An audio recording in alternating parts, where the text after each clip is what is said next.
Hello, everyone, and welcome to a brand new episode of Set Lusting Bruce, your podcast all about Bruce Springsteen, his music, and mostly his fans. I am your host, Jesse Jackson. Joining me tonight is my new friend, John. John, welcome to the show. Thank you. Yeah, why don't we start out? Tell us a little about yourself. Yeah, I live in New Jersey. Right now, I live in Hazlet, New Jersey, which is in Monmouth County. I grew up in Bergen County in Hasbrook Heights, it's a small suburb outside of New York City. It's about it's probably about 10 minutes away from the Meadowlands, from MetLife Stadium, the arena there and everything. So I grew up in that area. And then I moved down here after college, and I'm married now. Me and my wife, we have three kids. And so I've always been a Bruce fan, a music fan. And so I right now actually we don't live very far from it. It's cool and I drive past there a lot, but we don't live far from Telegraph Hill Road, which is where the house is that Bruce lived in back when he was recording Darkness on the Edge of Town and like that period between Born to Run and Darkness on the Edge of Town. So it's just like a brief little kind of trivia tidbit cool thing. I like this area. We go to Asbury Park a lot. I've Yeah, seen a lot of those at Stone Pony and stuff. Yeah, so I grew up North Jersey. My parents, actually my father, he emigrated here from Italy when he was before he was a teenager, like in the late 1960s, mid to late 60s. And he grew up in Hoboken, which is where Frank Sinatra is from originally. yes. So growing up, my dad and he just always really liked Frank Sinatra, and it's like I attribute my fandom of Bruce. It parallels how it was for me growing up with my dad being a fan of Frank Sinatra, where he was an artist who came to prominence in the period before my dad was born. Similar with me, Yeah, I was born in December of 1983, so I didn't really yeah. get into Bruce until I was around 12 years old, 11, 12 years old. My introduction was Let's hold up. I'm going to get to that in yeah. a minute. Sorry, go ahead. No, you're good. I love that. So, did you like Sinatra when you were younger? It was one of those things where just in car rides, my dad always had Yeah, those same like four or five cassettes that he would have on, and it was like the 80s and 90s, so it was cassettes yeah, or CDs. So he always had that old Sinatra greatest hits album from the 70s or whatever it was a yeah, cassette tape. Or another one he had that he played a lot was the Sinatra Duets album. mm, It had the duet with Bono, "I've Got You Under My Skin," and he had like a Tony Bennett duet, a whole bunch of other ones, Barbara yeah. Streisand. So just I don't know if it was like the Italian American connection. It was also the Hoboken connection, but also my parents, they like old rock, that kind of thing. Yeah.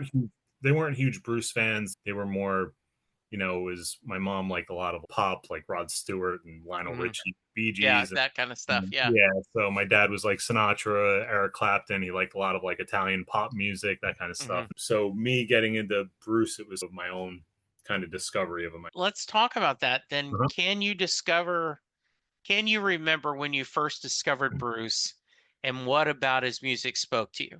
Yeah, absolutely. So her parents were also from Italy, but they moved here, and my parents met each other in Hoboken when they were teenagers. Okay. But my mom's parents moved here right before she was born, so they emigrated from the same area of Italy my dad was from.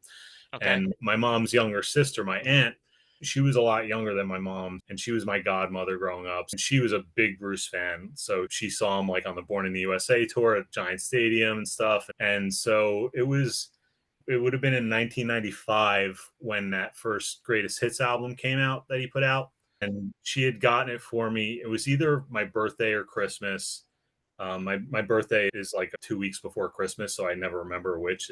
I would always get gifts around the same time. So Sure. she got me that Greatest Hits CD, and I remember vividly because the first track on that, it's not like the Born to Run album. When you put on that Greatest Hits CD, literally the first track on it is Born to Run, so it doesn't open like Born to Run the album does with the easing into it with Thunder Road. And I just remember listening to Born to Run the first time, that song on that CD, and I would just play it over and over. I had one of those CD Discmans at the time. It was the mid Mm. 90s. And I just remember the power of that song just really spoke to me. And so I just mostly listened to that Greatest Hits CD. And then Mm. going forward to 1999, when the E Street Band got back together, I was around, I think 15 or 16 at the time. It would have been, yeah, I would have been like 15 at the time.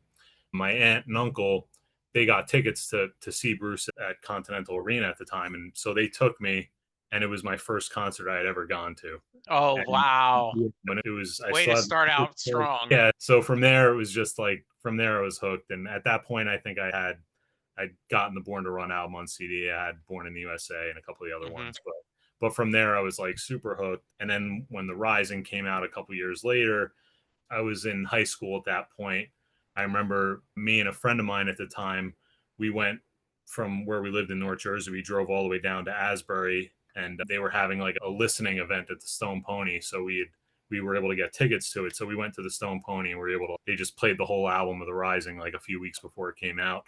So that was really my intro into Bruce, just initially for my aunt getting me the greatest hit CD and then taking me to my first concert. And from there, I became a big fan from there. That's interesting. I always like to preface the amount of times you've seen Bruce perform live Mm-hmm. is not a fair barometer of how big of a fan you are. But are you someone it counts? And if so, how many? Yeah, you know what? It's funny because I didn't really count until we started talking about doing this, and I Okay. went back because I still have my old ticket stubs. I have my old T-shirts, and I'll show you something in a minute regarding the Okay. T-shirts and what I've done with the T-shirts. But I've seen him in total 7 times, and then I saw the Broadway show twice in Mhm. 20 and 2018. So I Wow. would count those, I guess, as two. But just yeah, I've seen him in total with the E Street Band 7 times, and then the 2 times I saw the Broadway show, so nine. No, And then yeah, nothing wrong with that. yeah. How beaten down are how old are your children? So I have 3 boys. We have 3 boys. The oldest is 11, the middle guy is 9, and the youngest is 6. Okay. And They're tired of hearing Bruce? Are you there? You froze up, Jack. Yeah, John. Hold on, John. Let's see. this year he started seeing the commercials of when Deliver Me from Nowhere, the movie was coming out All that right, just came so out. I lost you, froze for a minute, Yeah, so sorry. start over. Okay. So right after you gave the three ages, I Yeah. said, "Are they tired of Bruce?" Go from Okay. there. Okay. Yeah. So my oldest son, he's gotten into. I have Bruce playlists I play in the car all the time, and so he really likes Born to Run as well. And he'll ask me to put that on the car every now and then. And then when we had seen the Timothy Chalamet Bob Dylan movie last year, and he really liked it, and he started getting the Bob Dylan's music from that. He would listen to Rolling Stone a lot. And then when he saw that the movie was coming out, the Deliver Me from Nowhere movie, he started seeing the commercials, the trailers for it, and he said, "Can we go see that when it comes out?" And so me and him went to see that opening night a couple weeks ago, and he really liked it, which I was a little hesitant going in because I know reading the book and knowing it was specifically mostly about Nebraska, and that's not like a very conventional like entry point I would think for like an 11-year-old with Bruce's music, but he really connected with it because he I don't know if you've seen the movie yet. Yes. Yeah, so he really connected with a lot of the flashback scenes, and he really liked how they showed his childhood. And then even after we saw the movie, he kept asking me to put on Nebraska and Atlantic City, and I was like, "You like these songs?" And he's yeah. So it's very interesting. Like he's discovering Bruce in a slightly different way than I did, but initially with the same song, just Born to Run just has that evergreen kind of multi generational appeal to it, where anybody can like it, an older person or a person my age or a person your age, and down to he really got into it around the same time I got into that song. So yeah, That's so cool. yeah. So we listen to a lot of Bruce like in the car and stuff, and yeah. Has he gotten to have you taken any of the boys to shows yet? No, I haven't. The last time I saw a show is I'm trying to think. Yeah, honestly, the Broadway show is probably the last time Okay. I saw Bruce. Before that, I saw the River Tour when they Okay. did the big River Tour in 2016. So you didn't get to make any of these shows. No, the more recent ones, I didn't get to make any of those. Yeah, the first one in '99 at Continental was a big one for me. Tell me Just why. just just being really connecting with the music initially, and then getting to actually I didn't know what I was getting into. I was going to a concert for the first time. I just wasn't prepared for the crowd, and not Yeah, even that. But at that point, the it was a real big buildup, obviously, because I hadn't toured together in so many years. So, sure. and then they were just everything they were playing at that point. It was a couple years before they were recording new albums again, so everything was the old stuff. So it was a very nostalgic kind of. They were playing. He was playing a lot of stuff from the Tracks box set at that point.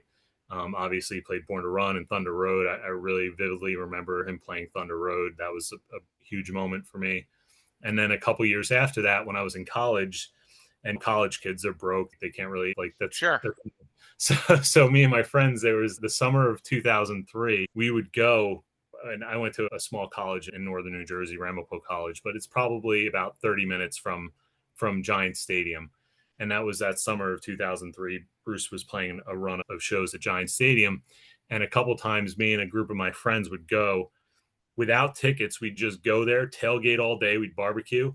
And then we all had this plan. We're like, okay, everybody, there was probably like 10 of us. We're like, okay, everybody, at about 7:45 or whatever time it was, just go to the gate. Everybody try to get a ticket, and then we'll meet inside. And that's basically what we did. So we all How we all cool. had 30-40 bucks, and we're like, anybody have an extra ticket they're trying to get rid of?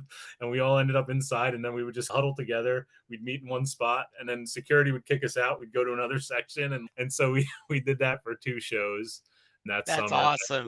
Yeah, yeah. And then another cool story of it's it's not the first time, doesn't really count as the first time I saw Bruce with my wife now. At the time we were dating, but in October of 2005, we went to see U2. At the time it was the Wachovia Center in Philadelphia, and they were on the Vertigo tour. And I guess Bruce had been scheduled to play there the next night. It was on one of his solo tours, though. I think it would have been Devils and Dust at that point. Okay. And so during the encore, U2 brought Bruce out, and they sang People Get Ready with him. And I was like totally freaking out. And my wife is like more of a casual fan. She only listens to like she'll go Yeah. to shows that like I really like and stuff. And she looked over to me and she was like, "Oh, does this happen a lot?" And I was like, "This never happens." And I just like totally freaking out. So that was really cool. And that's like literally the only time I've ever seen U2. It was a great show. And I was like, I'm never going to see a U2 show that good again. I'm like, they brought Bruce out. It was crazy. So that was really that's cool. Yeah. that's a great moment. During I can't remember if it was Magic or Working on a Dream, but Mhm. it was in Dallas. And for the encore, Bon Jovi was playing in Dallas like a couple of days later. Oh, And cool. Yeah. so he showed up and they did Glory Days together. Oh, wow. So that was a That's cool awesome. moment to see him and Bon Jovi. Yeah, Uh, especially like outside of New Jersey. Like, exactly. you'd never And think to see then each other my there. first time I saw Bruce, it was in the Rising tour, and it was in Dallas. And Don Henley, who lived in Dallas at the time from the Eagles, came out, and they Wow. did I Fought the Law Oh, wow. together. The Yeah, Flash song? I I got to That's tell you, awesome. John, I was disappointed when I was in Nashville for one tour, and I was like, "Oh yeah, it's Nashville, man. There's gonna be a musician showing up. Who are Yeah. we gonna get?" And no one did, and I was like, Yeah.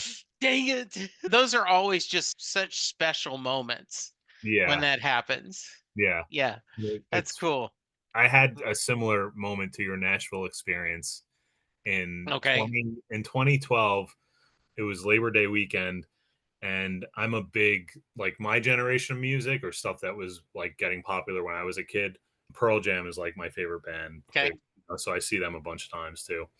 And so they were playing the first annual, it's called the Made in America Festival. I don't know if they still do it, but it's in Philadelphia. It's like a multi-day music festival that Jay-Z started. And the first year he did it in Philadelphia, he headlined one night and Pearl Jam headlined another night. So okay, night one was Jay-Z, night two was Pearl Jam. This was a Saturday and Sunday night of Labor Day weekend. That Monday, Bruce was playing at the Phillies Stadium, Citizens Bank Park. Me and my friends were originally supposed to go home Monday morning after the show. And then Monday morning, just on a whim, we were like, let's see if we can get tickets to see Bruce tonight. We'll just drive home really late tonight. We'll hang around Philly all day. And so we got tickets, And my one friend who was with us, he's in a wheelchair. So we got regular tickets. And then we ended up calling the venue and asking if we could get handicap seats because he needed Yeah. something accessible. So they ended up putting us on the floor, like right in front of the stage on the field. Like we were not Wow. this. And we were saying, like, oh, we're like, Pearl Jam just played last night. We're like, Eddie Vedder's played with Bruce a bunch of times. We're like, he's definitely going to come out. He's definitely going to come Yeah. out. It didn't happen. And then 2 weeks later, Bruce was playing at Wrigley Field, and that night Eddie Vedder came out with him. It was like a similar to your Nashville situation where we thought, but that was another great show. Seeing him at that was the first time I'd seen him, or probably the only time I'd seen him at a baseball stadium. So that was really cool. When did you discover Pearl Jam? Pearl Jam. What's the story behind that love? So that was probably a little bit before Bruce in 19 would have been 1994ish when my older brother had their first album 10 because it came out in 91 and I was younger at that point. I would have been like 7 or 8 years old at that point. And then in 5th grade, I had a teacher who was really into music, and I remember when their album Vitology was coming out. It was 1995, and he was, or no, it was 94. I'm sorry. This would have been the year before I started getting into Bruce.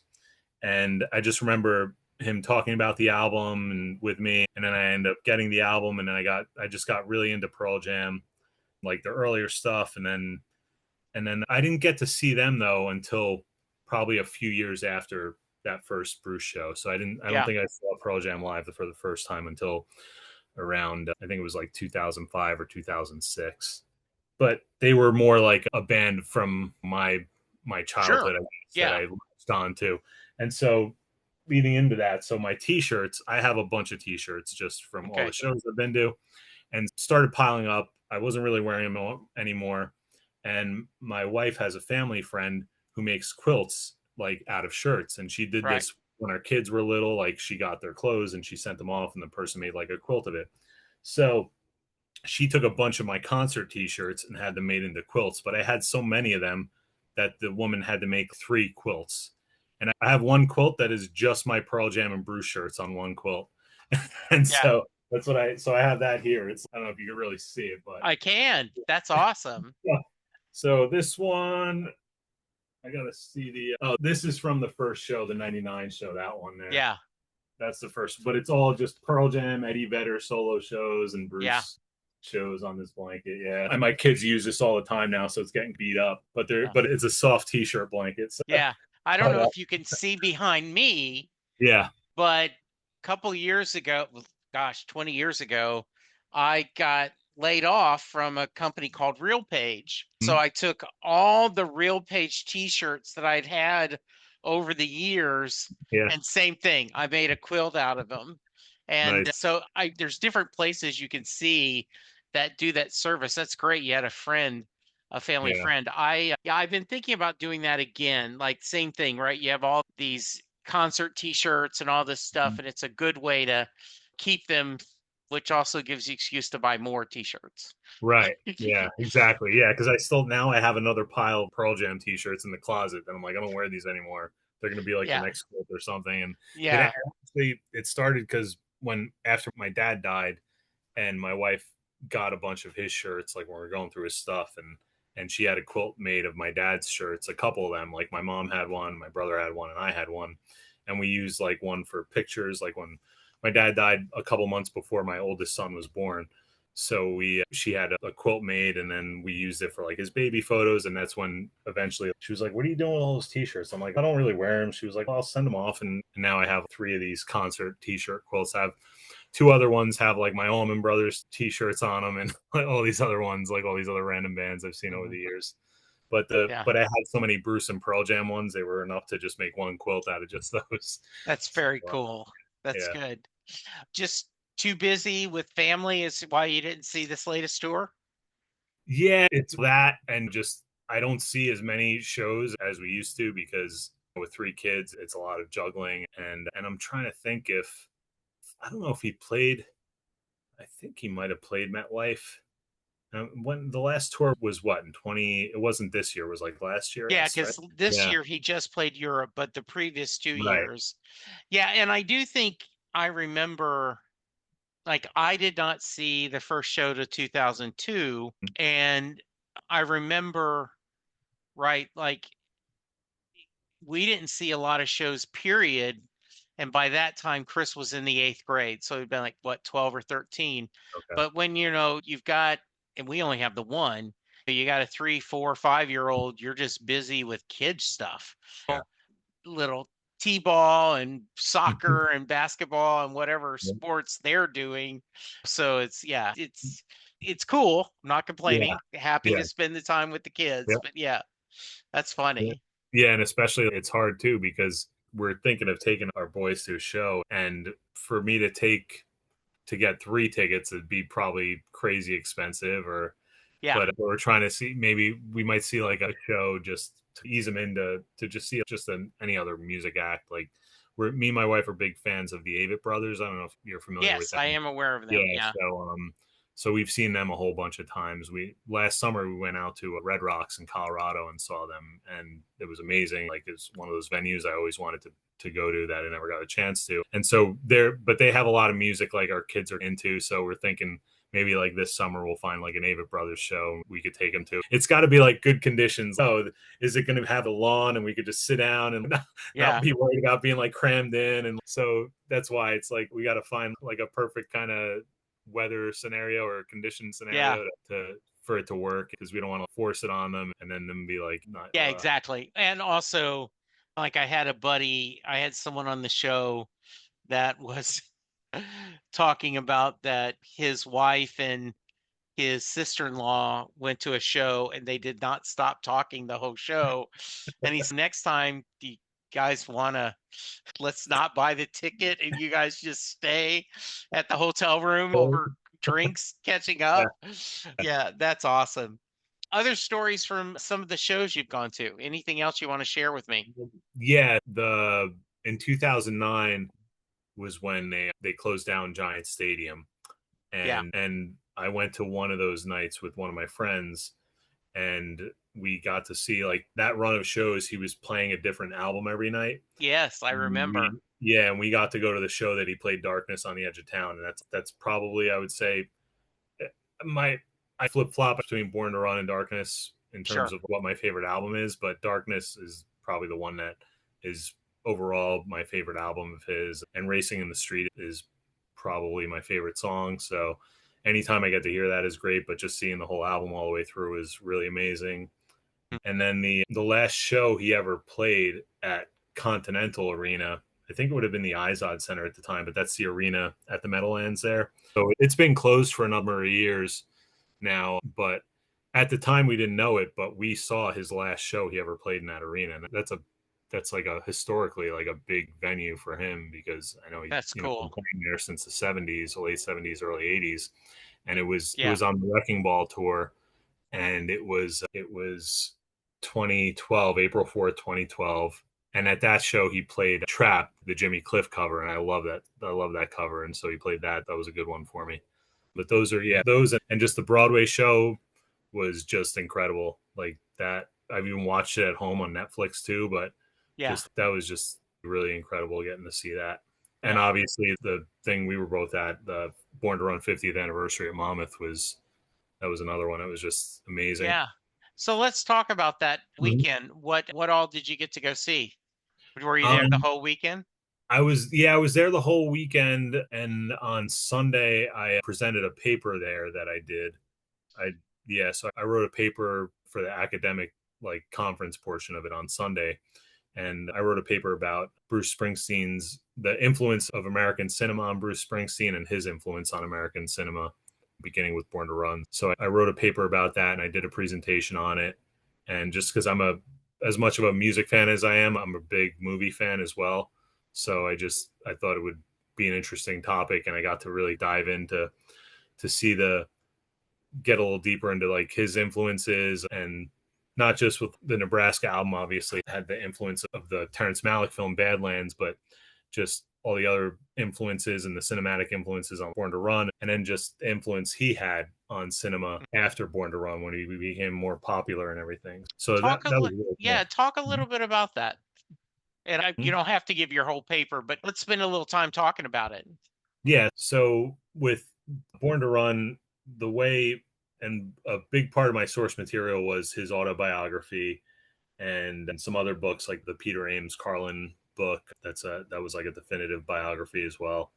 And just back when he was writing and recording Born to Run, he was really aiming for a cinematic sound and for the album to feel like a series of like vignettes or scenes over the course of a summer day. And then once Born to Run became popular, obviously he became more popular. And there was a period of time where Martin Scorsese was trying to get him to be in films. And there's the old lore of the whole "you talking to me" from Yeah, Taxi Driver that Robert De Niro said.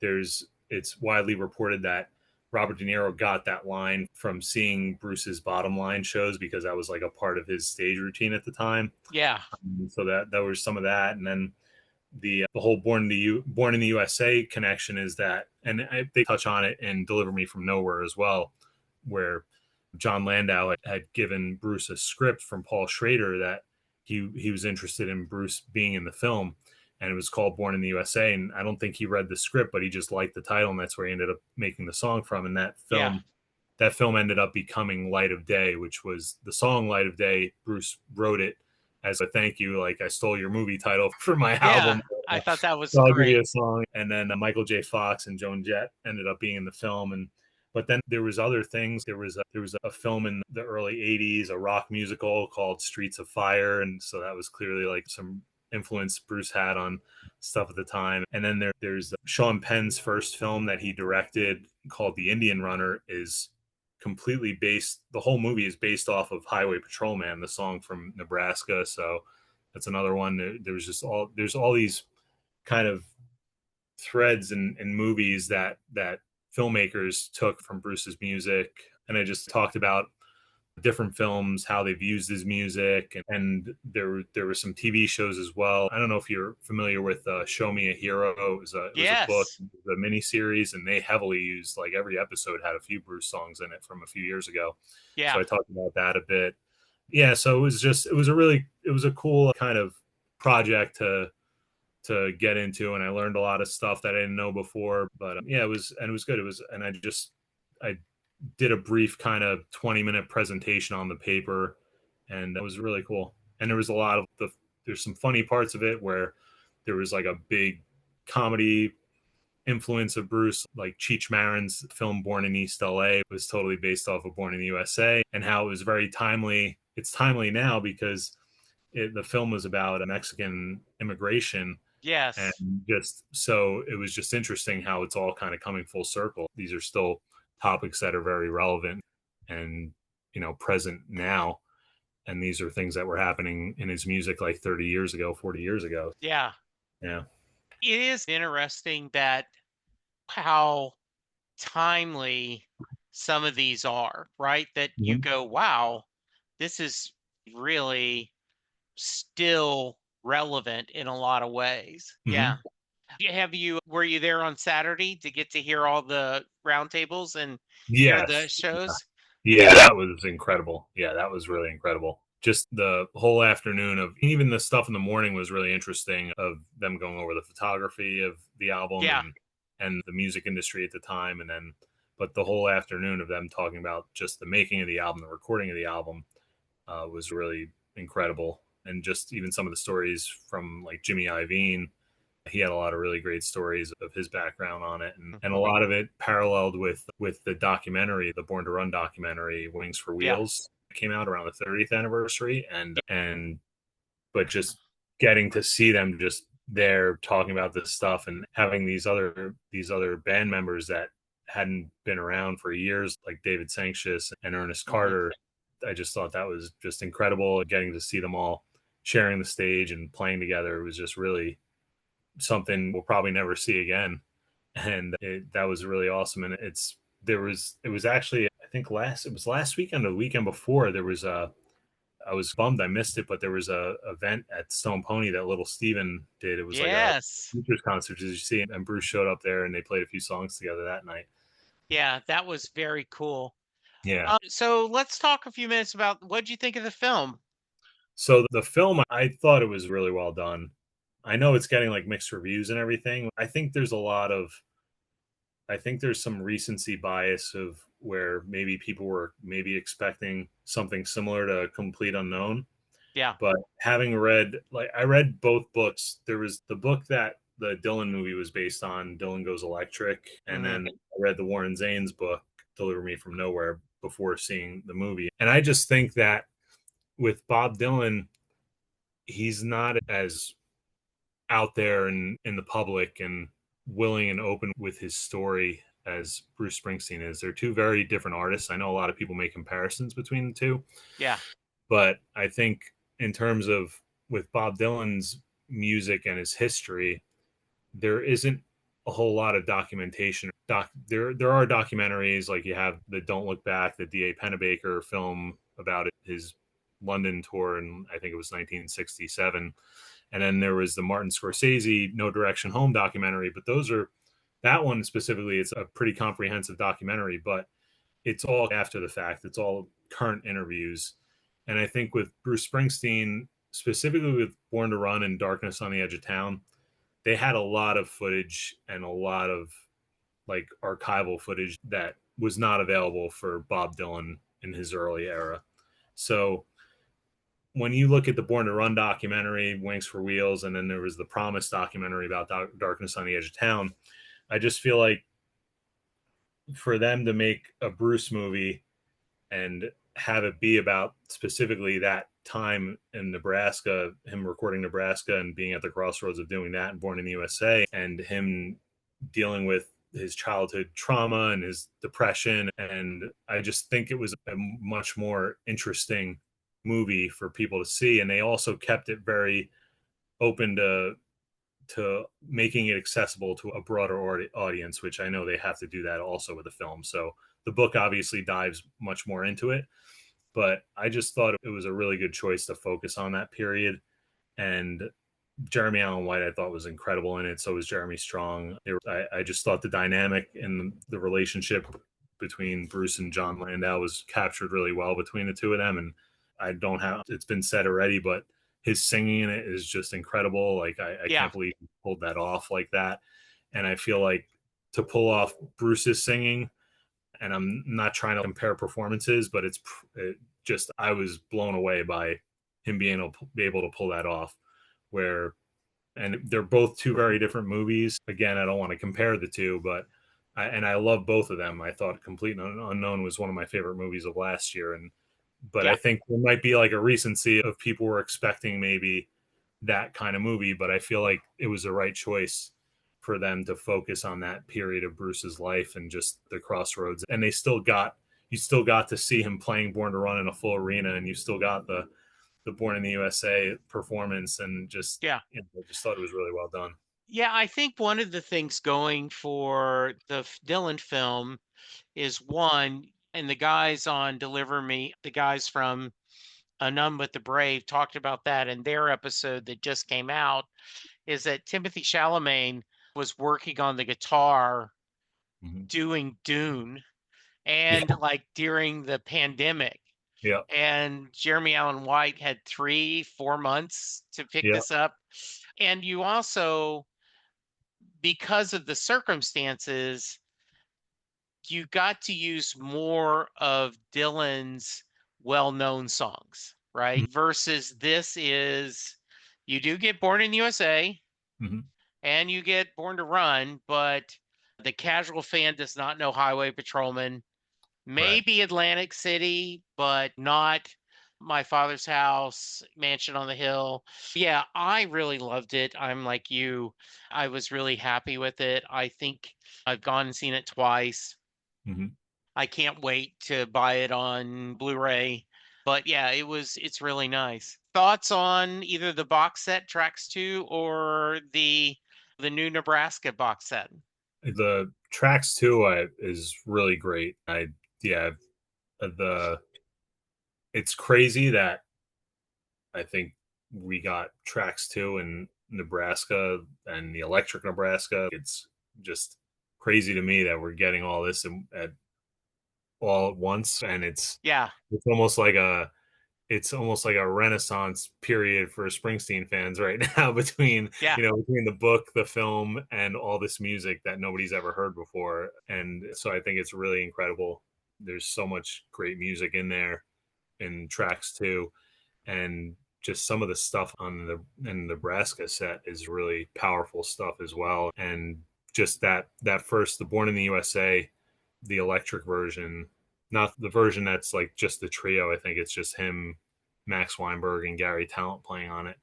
I think Yeah. that was the first track that came out from it, and I just remember that was just really, it was just really amazing to just hear that stuff, and it's a time capsule of that period. And I just think the ability to have the whole story being told with the book. And I think part of it too with the book, I think, was a result of coming out of COVID, where they were able to get all these in-depth interviews with Bruce and John Landau and all these other people that were there, because there was this period where they weren't able to do anything creatively, or they weren't able to tour. They could record, and they did, but I think Mhm. it just worked out to be a it worked out that the timing of him wanting to revisit this stuff, and then them finding all these tapes and finding the Electric Nebraska. And I remember hearing about that with the whole story of how he didn't even realize they had the Electric Nebraska tapes until it was more Yeah. recent. And I think they were doing like a Rolling Stone story on him, and then he they discovered they had the tapes of the Electric Nebraska. And I think they diminish how it is compared to what he ended up putting out, which were the original demos. But I Mm. really like the electric stuff too. It's just totally different. And Atlantic City is that version of Atlantic City. You hear the band play more, and I loved how they had the live version of Atlantic City at the end of the film. Yeah. Um, Showing that um, they ended up did getting it. yeah, yeah, yeah. It's just right now. It's a really fun time, I think, for Bruce fans. I agree. I don't think any of us had 2025 as the year of Bruce Springsteen, Yeah, but it is crazy that how much we've gotten to be able to see and so much new stuff. Yeah, I agree. It's really cool. yeah. Are there songs you're still chasing? Are there songs you Um, gotten to hear live that you want? yeah, yeah. I was thinking back on that, and like I said, I think Racing in the Street is probably my favorite Bruce song. It could change now and Sure. then, but that's the one that, like, I don't know, there's something about it. And so seeing that one live is also very different. And when you listen to those live versions of it, it's different. And I love the version of it that is on the one that was on the Darkness on the Edge of Town, the Promise release, the Mhm. full like electric version. But I gotten to see that a couple times. And Trapped, the one I mentioned before, the Jimmy Cliff cover, I really loved that I saw at Izod Center. But I think the ones I haven't heard that I would like to hear were New York City Serenade or The Promise. And then there's one from the Tracks box set, When You Need Me. That Mhm. is one that at our me and my wife's wedding, her and her dad, they had their father daughter dance to that song, and that's just a song I really love. But it's a very deep cut. I don't even know if he's Yeah. ever played it before, but really like the New York City Serenade and The Promise, and New York City Serenade, like the Wild and the Innocent, and the East Street Shuffle. That album, I love that album. Obviously, it's got Rosalita, it's got Incident on 57th Street, but New York City Serenade is not a song like I really got into until the last, I don't know, 10 years or so. It's like one of those ones that I discovered later on, and so that's probably a big one. Yeah. All right. That's very cool. What should I've asked you that I haven't? Is there Um, any you mentioned you made some notes. yeah. Anything that you've got on your list that you haven't had a chance to say yet? No, I think we've hit it all. Good. Yeah. Yeah. Very nice. Yeah. So before I get you out of here, thank you, by the Uh-huh. way. Oh, thank This you. was so much fun. I'm Yeah. so glad that we got to connect, and I'm hoping they do another symposium and that I can go again. It Yeah. was so much fun. Yeah, it was. And it's pretty cool to get to see Bruce and the band with only 700 other people. Yeah. Yeah. Yeah. That was Yeah. incredible. And then But just seeing it play, yeah, it was, yeah. yeah. All right, but before I get you out of here, we got to do the Mary Yeah. question. Okay. If this is your first podcast listening to this, thank you. What I do is Jay Armstrong, who is an honors English teacher in the Philadelphia area. He's now retired, but when he was teaching, he would give his students the lyrics to Thunder Road, and Yeah. they would talk about it as if it was a poem, discussing the themes and images Bruce put out using that. And he would ask his class at the end, does Mary get in the car? So that is your question. Does Mary get in the car at the end of Thunder Road? Yes, I think absolutely Mary gets in the car. Okay. And I just think the album and just its general overarching themes of redemption and triumph, and Mary gets in the car. Then when you go through all the other songs of the album, it's still, there's a lot of just trying to recapture and hold on to that feeling and those relationships. And I feel like, yeah, Mary definitely gets in the car. And I often wonder, is the Mary from Thunder Road the same Mary from Mary's Place on the Rising? And Yeah. if there's any like parallels there of a revisiting of Mary. So I actually had one of the guys I met at the conference. His episode hadn't come out yet, but he did a whole like sheet of this leads to this Yeah, song to this song.